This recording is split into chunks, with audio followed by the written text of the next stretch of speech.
सोमवार के बाजार पर क्या रखे खास स्ट्रैटेजी और बाजार के लिए अहम संकेत, समझते हैं अनिल जी से। जहां तक सोमवार के बाजारों का सवाल है, भारतीय बाजारों की नजरें डेफिनेटली ग्लोबल मार्केट्स पर रहेगी। डाउ फ्यूचर्स एकदम सुस्त है। हमारे बाजारों के बंद होने के वक्त नेस्डेक और डाउ फ्यूचर्स मुश्किल से 10-20 पॉइंट ऊपर, यानी कि कोई खास क्लियर कट संकेत थे नहीं। और साथ ही देखेंगे सुबह सुबह डाउ फ्यूचर्स क्या करते हैं। तो सोमवार को अंतर्राष्ट्रीय बाजारों से ये संकेत होंगे ही।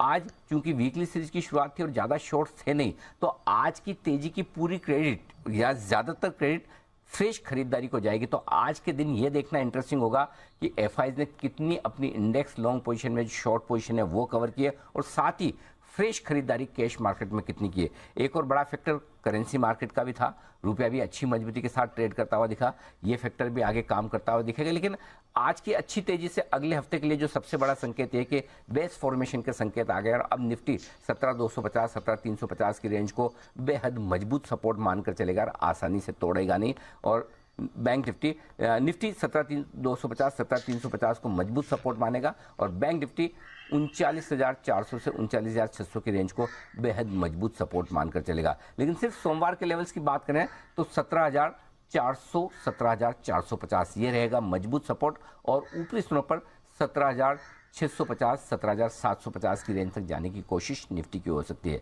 बैंक निफ्टी का जहां तक सवाल है 40,800 41,000 सोमवार के लिए मजबूत सपोर्ट होगा और ऊपरी स्तरों पर 41,500 से 41,700 तक जाने की कोशिश बैंक निफ्टी की हो सकती है और उसके बाद 42,000 के आसपास के लेवल्स तक पहुंच सकता है और वहां पर आपको प्रॉफिट बुकिंग आती हुई दिखेगी।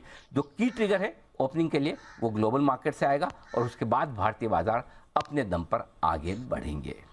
अटलांटा के फेड गवर्नर है मिस्टर बॉस्टिक और उन्होंने अपने व्यूज ये रखे कि उनको ऐसा लगता है कि 25 बेसिस पॉइंट की एक हाइक और होनी चाहिए मार्च में, उसके बाद समर में पॉज हो जाना चाहिए। तो उन्होंने अपना जो उनका हर एक का अपना अनुमान होता है तो उन्होंने 5 से बढ़ा 5.25 किया, लेकिन वो उन्होंने अपना पर्सनल डॉट प्लॉट बता दिया कि मेरा 5.25 तक का है और उसके बाद पॉज हो जाना चाहिए समर में ही। तो समर मतलब 2-4 महीने बाद ही। तो ये बहुत एक पॉजिटिव सेंटीमेंट था, पूरे मार्केट में खुशी की लहर दौड़ गई और इसीलिए आपने देखिए बहुत जबरदस्त रैली यहाँ पे 350 पॉइंट डाउ चला है। उसको बुलार्ड ने काउंटर नहीं किया शाम होते होते बुलार्ड साहब आके कुछ और बोल रहे थे। कमेंट आना चाहिए था, मुझे तो आज कुछ ना कुछ फिर से आएगा। वो फ्यूचर में लग रहा है इसीलिए थोड़ा सा नर्वस हो रहे हैं। तो हालांकि बाद में वो थोड़ा सा फ्यूचर में आप देखिए नेस्डेक उतना नहीं चला। हाँ एग्जैक्टली। लेकिन इस सेंटीमेंट ने एक जोश तो भरा मार्केट में। तो ये एक सोल रीजन था कल वहां के मार्केट में एक रिकवरी का। 2-3 दिनों से बड़ा ठंडा पड़ा हुआ था, तो यहाँ पे एक शॉर्ट कवरिंग कह सकते हैं आप, या एक उम्मीद जगाई उन्होंने कि नहीं आप सारे फेड गवर्नर एक ही तरह नहीं बोल रहे, मैं अलग राय लेके चल रहा हूं।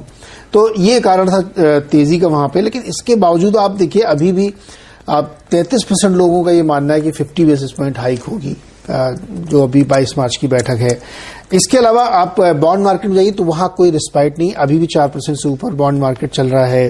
स्वैप में 5.5-6% तक की रेट चल रहे हैं। होम लोन 7% के ऊपर निकल गया है 30 साल का। और जॉबलेस क्लेम यानी बेरोजगारों की संख्या जो भत्ता के लिए क्लेम करते हैं उनकी संख्या भी 2,000 कम के 1,90,000। तो जो डेटा सेटअप है उसमें कोई चेंज नहीं है। ये एक सेंटिमेंटल व्यू कह सकते हैं, ट्रिगर एक आया, लोग उसमें से अपने क्यूज निकालने खुश हो रहे हैं। तो ये कितना सस्टेन करेगा